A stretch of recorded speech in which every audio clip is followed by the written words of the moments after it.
Olá, meus amados irmãos, a paz do Senhor Jesus. Hoje nós estaremos encerrando, as nossas leituras em Gênesis. Hoje nós estaremos lendo Gênesis capítulos 48, 49 e 50. Lembrando que nós estamos lendo na versão ARA, Almeida Revista e Atualizada. Vamos então? Gênesis capítulo 48. Passadas essas coisas, disseram a José: teu pai está enfermo. Então José tomou consigo os seus 2 filhos, Manassés e Efraim, e avisaram a Jacó: eis que José, teu filho, vem ter contigo. Esforçou-se Israel e se assentou no seu leito. Disse Jacó a José: o Deus Todo-Poderoso me apareceu em luz na terra de Canaã e me abençoou e me disse: Eis que te farei fecundo e te multiplicarei e te tornarei multidão de povos, e a tua descendência darei todas as terras em possessão perpétua. Agora, pois, os teus filhos que te nasceram na terra do Egito, antes que eu viesse a ti no Egito, são meus. Efraim e Manassés serão meus, como Rúben e Simeão, mas a tua descendência, que gerarás depois deles, será tua, segundo o nome de um dos teus irmãos serão chamados de tua herança. Vindo, pois, eu de Padã, me morreu com pesar a Raquel, na terra de Canaã. Prosseguindo aqui, vamos lá. No caminho, ele está falando aqui da morte de Raquel, Havendo ainda pequena distância para chegar a Efrata, sepultei-a ali no caminho de Efrata, que é Belém. Tendo Israel visto os filhos de José, disse: quem são estes? Respondeu José ao seu pai: são meus filhos que Deus me deu. Faze chegar a mim, disse ele, para que eu os abençoe. Os olhos de Israel já se tinham escurecido por causa da sua velhice, de modo que não podia ver bem. José, pois, fez-os chegar a ele, e os beijou e os abraçou. Então disse Israel a José: eu não cuidara ver o teu rosto, eis que Deus me fez ver os teus filhos também. E José, tirando-os dentre os joelhos de seu pai, inclinou-se em terra diante da sua face. Depois tomou José a ambos, a Efraim a sua mão direita e a esquerda de Israel, e a Manassés a sua esquerda, a direita de Israel, e fez-o chegar a ele. Mas Israel estendeu a mão direita e a pôs sobre a cabeça de Efraim, que era o mais novo, e a sua esquerda sobre a cabeça de Manassés, cruzando as mãos, não obstante ser Manassés o primogênito. E abençoou a José, dizendo: o Deus em cuja presença andaram os meus pais, Abraão, Isaque, o Deus que me sustentou durante a minha vida até este dia, o anjo que me tem livrado de todo mal, abençoa esses rapazes, seja neles chamados o meu nome e o nome dos meus pais, Abraão e Isaque, e cresçam em multidão em meio à terra. Vendo José que o seu pai pusera a mão direita sobre a cabeça de Efraim, foi-lhe isso desagradável, e tomou a mão do seu pai para mudar da cabeça de Efraim para a cabeça de Manassés. E disse José ao seu pai: não é assim, meu pai, pois o primogênito é este. Põe a tua mão direita sobre a cabeça dele. Mas o seu pai recusou e disse: eu sei, meu filho, eu sei, ele também será um grande povo, também ele será grande. Contudo, o seu irmão menor será maior do que ele, e a sua descendência será uma multidão de nações. Assim os abençoou naquele dia, declarando: por vós Israel abençoará, dizendo: Deus me faça como Efraim e como Manassés. E pôs o nome de Efraim diante de Manassés. Depois disse Israel a José: eis que eu morro, mas Deus será convosco, e vos fará voltar à terra dos vossos pais. Dou-te demais aos teus irmãos um declive montanhoso, o qual tomei da mão dos amorreus com a minha espada e com o meu arco. Agora nós vamos para o capítulo de número 49, falando sobre as bênçãos proféticas de Jacó sobre os seus filhos, Depois chamou Jacó os seus filhos e disse: ajuntai-vos, e eu vos farei saber o que há de acontecer nos dias vindouros. Mostrando que Jacó é profeta, Ajuntai-vos e ouvi, filhos de Jacó. Ouve a Israel, vosso pai. Rúben, tu és meu primogênito, minha força e minhas primícias do vigor, o mais excelente em altivez e o mais excelente em poder. Impetuoso como a água, não será o mais excelente, porque subiste no leito do teu pai e o profanaste, subiste à minha cama. Simeão e Levi são irmãos, e as suas espadas são instrumentos de violência. No seu conselho não entre minha alma ao meu agrupamento, a minha glória não se ajunte, porque no seu furor mataram homens, e na sua vontade perversa jarretaram touros. Ou seja, fala ali do evento, né, que eles mataram os homens ali da terra de Sinquém, né, que eles mandaram os homens circuncidar, e quando eles estavam fracos ali, eles mataram impiedosamente, né. Maldito seja o seu furor, pois era forte a sua ira, pois era dura. Dividi-los-ei em Jacó e espalharei em Israel. Judá, os teus irmãos te louvarão, e a tua mão será sobre a serviço dos seus inimigos, e os filhos do seu pai se inclinarão a ti. Judá é leãozinho, da presa subiste, filho meu. Encurva-te e deita-te como um leão e como a leoa. Quem o despertará? Por isso que fala que Jesus é o leão da tribo de Judá, tá? Só para vocês entenderem aqui.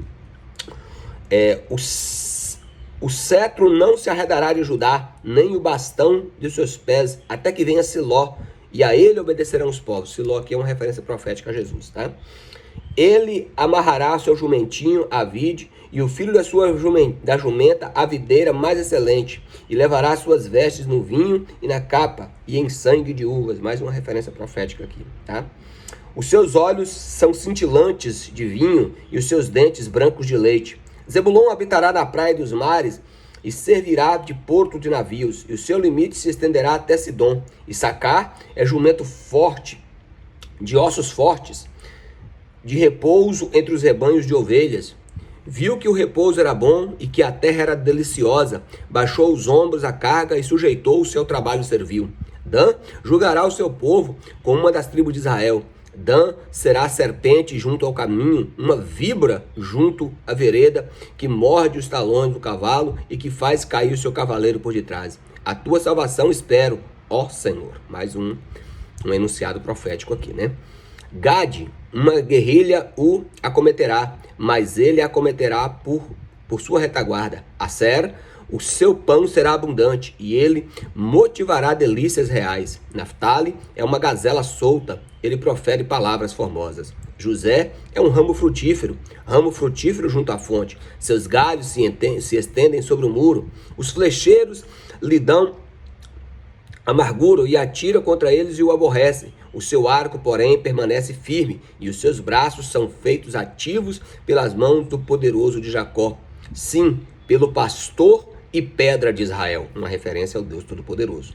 Pelo Deus de teu pai, o qual te ajudará, e pelo Todo-Poderoso, o qual abençoará com bênçãos dos mais altos céus, com bênçãos das profundezas, com bênçãos dos seios da madre. As bênçãos de teu pai excederão as bênçãos de meus pais até o cimo dos montes eternos. Estejam elas sobre a cabeça de José e sobre o alto da cabeça do que foi distinguido dentre os seus irmãos. Benjamim é um lobo que despedaça pela manhã e devora a presa, e à tarde reparte o despojo. São essas as 12 tribos de Israel, isto é, que lhes falou seu pai quando os abençoou. A cada um deles abençoou segundo a bênção que lhe cabia. Depois lhe ordenou, dizendo: eu me reúno ao meu povo, sepultai-me com os meus pais na caverna que está no campo de Efron, o Eteu, na caverna que está no campo de Macpela, fronteiro a Mamre, e na terra de Canaã, o qual Abraão comprou de Efron, com aquele campo e posse de sepultura. E ali sepultaram Abraão e Sara, sua mulher, e ali sepultaram Isaque e Rebeca, sua mulher, e ali sepultei também a Lia. O campo da caverna, nele está, comprados aos filhos de Het. Tendo Jacó acabado de dar as determinações aos seus filhos, recolheu os pés na cama e expirou, e foi reunido ao seu povo. Então, relatando aqui a morte de Jacó. E agora, o capítulo de número 50, para nós encerrarmos o livro de Gênesis. Então José lançou sobre o seu rosto do seu pai, e chorou sobre ele, e o beijou, e ordenou José aos seus filhos e aos que eram médicos, e embalsamaram seu pai. E os médicos embalsamaram a Israel, gastando nisso 40 dias, pois assim se cumprem os dias do embalsamento, e os egípcios choraram 70 dias. Passados os dias de chorarem, falou José à casa de Faraó: se agora achei mercê perante vós, rogo-vos que Faleis aos ouvidos de Faraó, dizendo: meu pai me fez jurar, declarando: eis que eu morro, e o meu sepulcro que abri para mim na terra de Canaã, ali me sepultarás. Agora, pois, desejo subir a sepultar o meu pai, e depois voltarei. Respondeu Faraó: sobe e sepulta o teu pai, como ele te fez jurar. José subiu para sepultar o seu pai, e subiram com ele todos os oficiais de Faraó, e os principais da casa, e todos os principais do Egito, como também toda a casa de José, os seus irmãos, a casa de seu pai. Somente deixaram na terra de Gósen as crianças, os rebanhos e os gados. E subiram também com ele, tanto carros como cavaleiros, um cortejo muito grandíssimo. Foi com pompa, o cortejo fúnebre ali de Jacó. Chegando eles, foi a eira de Atade, que está além do Jordão, e fizeram ali uma imensa lamentação. E José pranteou seu pai durante 7 dias. Tendo visto os moradores da terra, os cananeus, o luto na eira de Atade, disseram: grande pranto é este dos egípcios. E por isso chamou o nome daquele lugar de Abel Misraim, que está além do Jordão. E fizeram-lhe seus filhos como lhe havia ordenado, levando-o para a terra de Canaã e o sepultando na caverna do campo de Macpela, que Abraão comprara como campo por posses de sepultura, a Efron, o Eteu, fronteiro a Mamre. Depois disso, voltou José para o Egito, ele, seus irmãos e todos os que com ele subiram a sepultar o seu pai. Vendo os irmãos de José que o seu pai era morto, disseram: é caso de que José nos perseguir e nos retribuir certamente o mal que lhe fizemos. Portanto, mandaram dizer a José: teu pai ordenou antes da sua morte, dizendo: assim direis a José: perdoa, pois, a transgressão dos seus irmãos, o seu pecado, porque te fizeram mal. Agora, pois, rogamos que perdoes a transgressão dos servos de Deus, o teu pai. E José chorou enquanto eles falavam. Depois vieram também seus irmãos e prostraram-se diante dele e disseram: eis-nos por teus servos. Respondeu José: não temais, acaso estou eu em lugar de Deus? Vós, na verdade, intentastes o mal contra mim, porém Deus o tornou em bem. Aleluia. Para fazer, como vedes agora, que se conserve muita gente em vida. Não temais, pois eu vos sustentarei, vós e vossos filhos. Assim os consolou e lhes falou ao coração. José habitou no Egito, ele e a casa de seu pai, e viveu 110 anos. Viu José os filhos de Efraim, e até a 3ª geração, e também os filhos de Maquir, filho de Manassés, os quais José tomou sobre os seus joelhos. Disse José aos seus irmãos: eu morro, porém Deus certamente vos visitará e vos fará subir dessa terra, para a terra que ele jurou a dar a Abraão, a Isaque e a Jacó. José fez jurar aos filhos de Israel, dizendo: certamente Deus vos visitará, e fareis transportar os meus ossos daqui. Morreu José, da idade de 110 anos, e embalsamaram e puseram num caixão no Egito. Então, concluímos aí, então, as leituras em Gênesis. Lembrando que eu vou fazer uma playlist, tá? De todas as leituras de Gênesis, para que, se porventura você perdeu alguma leitura, você possa estar revendo e refazendo. Amém? Em primeiro lugar, leia a palavra de Deus.